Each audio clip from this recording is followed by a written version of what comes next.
Hello, scholars. My name is Ira McIntosh, and this is Hypothesis.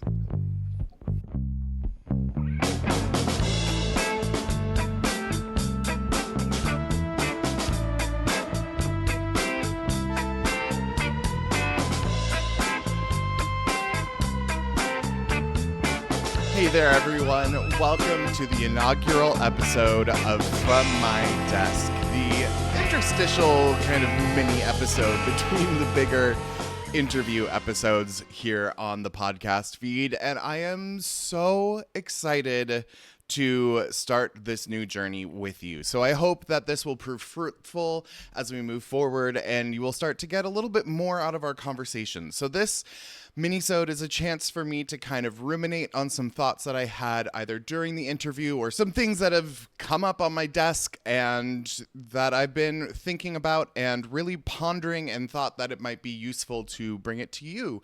This is also the chance that you have to get your voice on the podcast, either through submitting a question on Instagram or through our email address. You could email us at podcasthypothesis@gmail.com. Or if you would like to hear your actual voice on the podcast, you can send us a voice message. That's what I was trying to say. You can send us a voice message on speakpipe.com/hypothesispodcast. That's speakpipe.com/hypothesispodcast. And first thing up front, I'm going to apologize to those watching. Yes, I'm going to be sweating. We are in the middle of another heat wave here in France, and you may hear some background noise here and there, and I'm so sorry. I normally record with my windows closed, but it is just so hot that there's no way that I'm going to be closing these windows because I need some kind of airflow. So I apologize for any noise from the street outside. I will try to cut out as much as possible, but if you hear cars going back and forth, I can't control that. I'm sorry.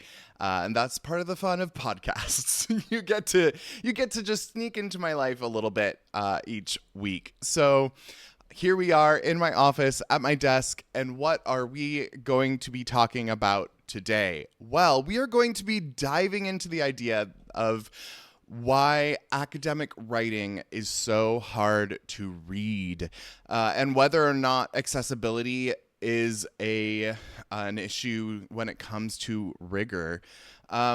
Basically what rigor means is if something is scientifically sound, if your educative purposes with your article, I don't even know if that's a word. If I just made up a word, you're welcome. Shakespeare did it enough. I can do it every now and then. So the rigor is basically just if something you are studying stands up to scrutiny. So today we'll be thinking about whether these big, deep, complex thoughts require big, deep, complex words, or if you can speak plainly and get your point across even still. So on my desk today are two articles, one by Zhu Wen and Lan Yi out of Chengdu Jincheng College and Zhejiang University, as well as an article by Ian A. Lang et al. From University of Exeter. These are articles that are discussing the idea, the difference between complex ideas and complex language, and whether or not plain speak summaries can be just as useful as the articles themselves that are written for people with specific training and specific backgrounds. So there are lots of big words that are invented and new terms that are used and really confusing thoughts that are put out into the universe by these researchers as a way partly to make themselves feel better, to gas themselves up, as it were. That happens a lot of time in academia, but there's also a place for those words. And we run across them in every single discipline. I run across them in sociology and in communications. We've run across them on this podcast together in astrophysics and fables and folklore, and just they're everywhere. These terms that are really confusing are everywhere, and they often come from other languages, especially from Latin and Greek, and they're used oftentimes as a way to keep people out. If you know what words to use when you're discussing a certain topic, it means that you're part of the clique that gets to talk about those things. Unfortunately, that keeps other people out. And by other people, I mean the general public. It's not that researchers don't want the general public to know the things that they're studying. It's more that they get so used to using these words and gatekeeping in their subtle ways that they don't even realize that the general public doesn't understand them. There's a lot of talk right now about how scientists don't want you to know something. You get onto TikTok or Instagram or YouTube and you see videos about, oh, scientists don't want you to know this, but ... That's just not true. For the most part, if you get us talking, this podcast stands as evidence. If you get us talking, we just won't stop talking about the things that we're researching. But sometimes we use words that general people do not understand. And sometimes that is our fault. And sometimes we're just so used to using those words that we really just don't think about whether or not people can understand them. So a lot of academic journals are starting to do these things called plain language summaries or layperson summaries, where they give you a paragraph or two that summarizes the entire journal article in language that the general population can understand. It isn't a widespread phenomenon. Not every journal does it, but every journal should do it. I think they're very helpful. And the two studies that I mentioned looked into whether or not people really could understand the articles that they were reading when they had those plain language summaries. And what they found was they could. They found that people that read the plain language summaries were able to understand the topic just as well as those people who were able to read the complex academic language that these articles were originally written in. So when in doubt, look for articles that have these plain language summaries. Make sure when you're doing that you're not just typing into ChatGPT or Google and saying, hey, could you summarize this for me? That's not the best way to do it. A lot of this academic language has to be translated, weirdly enough, even though it's the same language, has to be translated by people who use that language constantly, because they'll know the context for the words as well as the meanings of the words. So when you're talking about, say, translating from Greek to Spanish, you're not just looking at the one-to-one comparison of words, because language often doesn't have that one-to-one, especially because language is just... This is me getting on my communications high horse. Language is just symbols for things. The word that we use for something is just a symbol for the thing itself. So if you're translating from one language to another and you're trying to just do symbol to symbol, you're trying to do a one-to-one translation, it's not going to work as well as if you understand the language and the context that those words are used in and are able to translate knowing the things that the symbols are symbols for. That was a very confusing way to say that. Look at me trying to make things less complex and I'm making them more complex. You're welcome. Hopefully that makes a lot of sense. If you would like to read those articles, I will put them in my Substack so that you can look through them.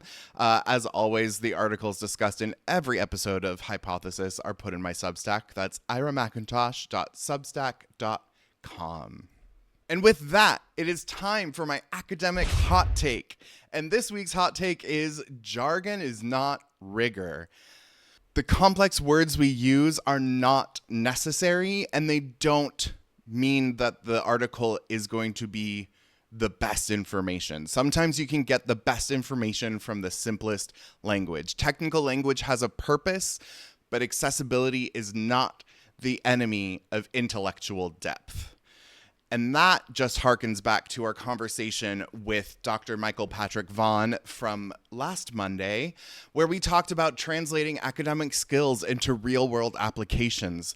This is something that a lot of academics have issues with, of trying to figure out how, if they don't want to work in academia after they get these higher education degrees, how to translate those skills into the real world.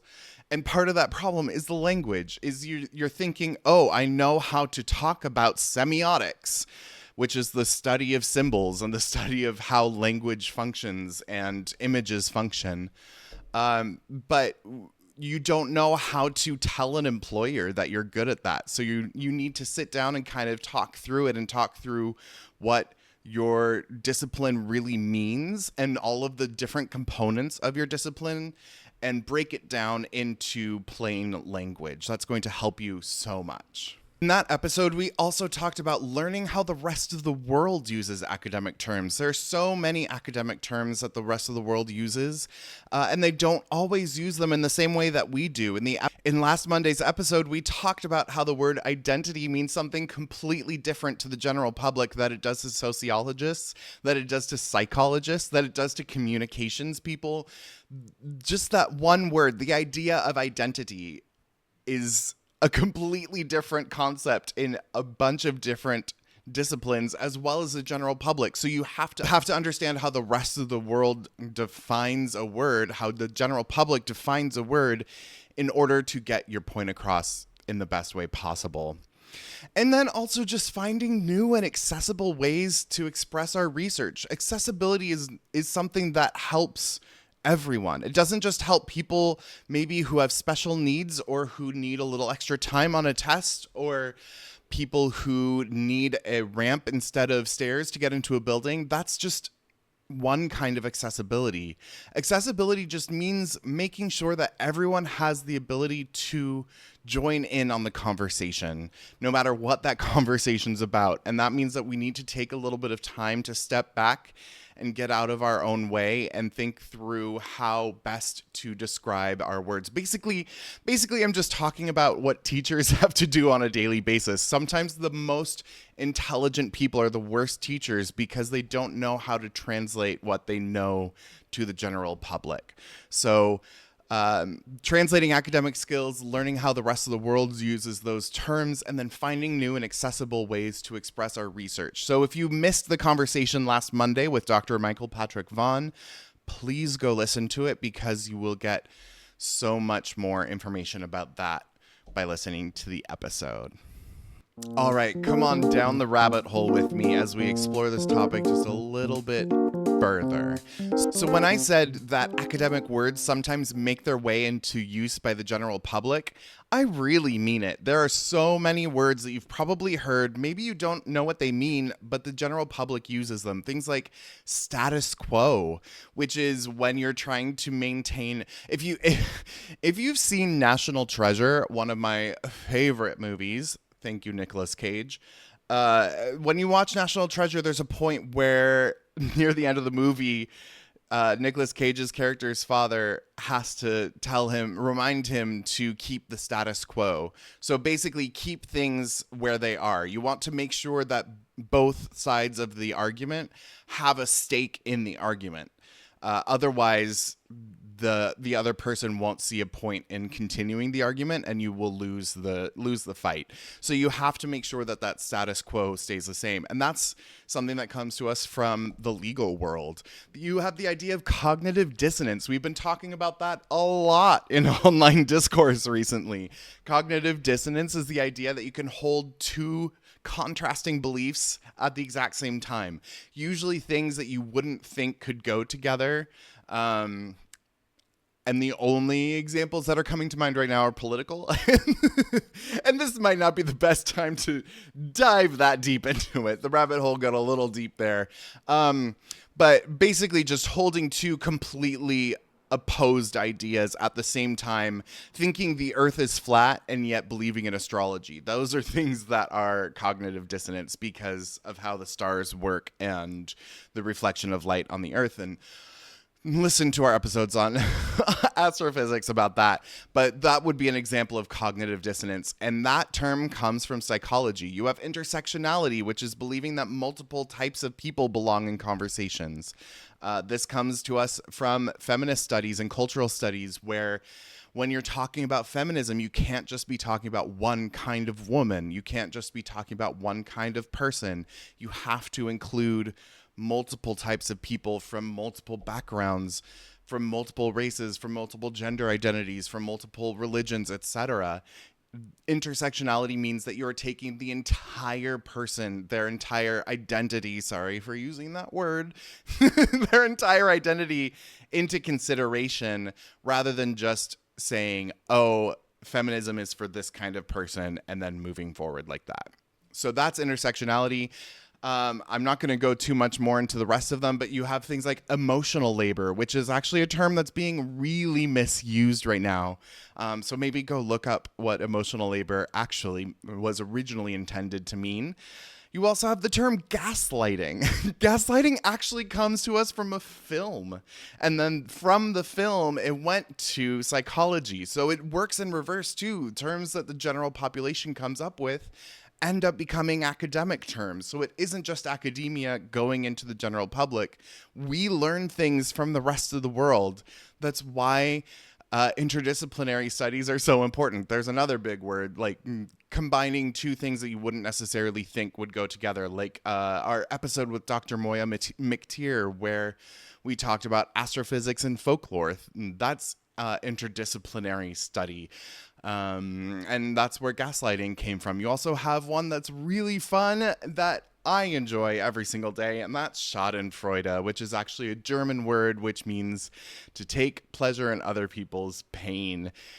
If you don't know what that word really means in the context for it, feel free to go listen to the musical Avenue Q. There's an entire song about Schadenfreude. Maybe if you're a child, ask your parents' permission first, but also if you're a child, maybe listen to this podcast with your parents because you'll get more out of it. Either way, whatever it is, what it is.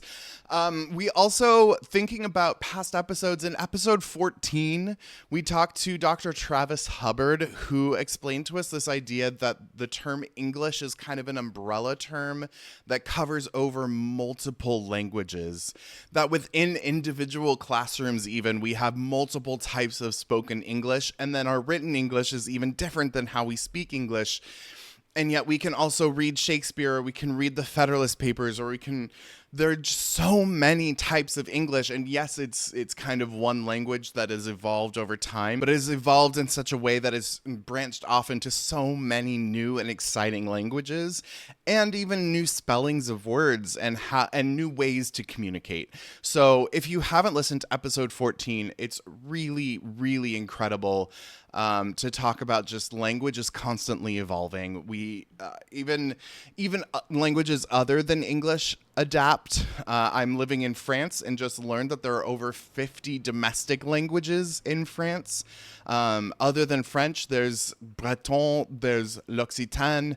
There's so many regional languages that are spoken within the country that don't even come from other places because of France's history, and I could go on far too long about that, but just understand that every single national language kind of is more of an umbrella term for a group of languages that allow people to communicate in more or less effective ways. So I bring that up as a way to argue that academia needs to open up to more types of language in order to aid that accessibility. So go ahead and listen to both last Monday's episode as well as episode 14 if you'd like a little bit more context into all of that. We really discuss what that all looks like. So here's my hypothesis. Even though Alexander Hamilton liked to show off how smart he was by using big words in the Federalist Papers, the best communication is simple and succinct. Accessibility shouldn't be treated as a compromise. It should be the goal. Let me say that one more time. Accessibility shouldn't be treated as a compromise. It should be the goal. Maybe making academia more accessible isn't about making ideas simpler. Maybe it's about creating more ways for people to enter the conversation. So if today's discussion got you thinking about how we communicate ideas, again, I recommend listening to my conversation this last Monday. I'd recommend listening to episode number 14. But also, If this idea of academic accessibility interests you, make sure you're subscribed to the podcast, because next week I'll be talking with Anthony David Vernon about philosophy, teaching, disability studies, and why cartoons, anime, Disney, and popular culture might actually be some of the best ways to introduce people to incredibly complex ideas. And that's what's from my desk this week. As always, the articles discussed in today's episode are available on Substack. That's iramcintosh.substack.com. Or you can just go to Substack and type in The Gay Ethnographer, and that should bring it up. Submit questions on Instagram. If you'd like to hear your question read on these new minisodes, you can please feel free to submit your questions to us on Instagram. That's at HypothesisPod. We would love to have your questions for this minisode every other week. We are here every week, but the minisodes are every other week in between the interview episodes. You can also submit questions to us via email at podcasthypothesis@gmail.com. Or if you would like to hear your voice on the podcast, you can go to speakpipe.com/hypothesispodcast. That's speakpipe.com/hypothesispodcast. Please feel free to follow all of our socials. Like I said, our Instagram is at hypothesispod. You can also find us on TikTok at hypothesispod. If you like watching the videos rather than listening to it, you can find those videos of the episodes on YouTube. It's YouTube at The Gay Ethnographer, or you can just type in hypothesis in the search bar, and on TikTok at hypothesispod. So please subscribe, rate, review, and share with your friends. This is a community of education. It's not just me talking into the void, I hope. So please, let's stop the spread of misinformation together. Have a wonderful day and go read a book. Bye.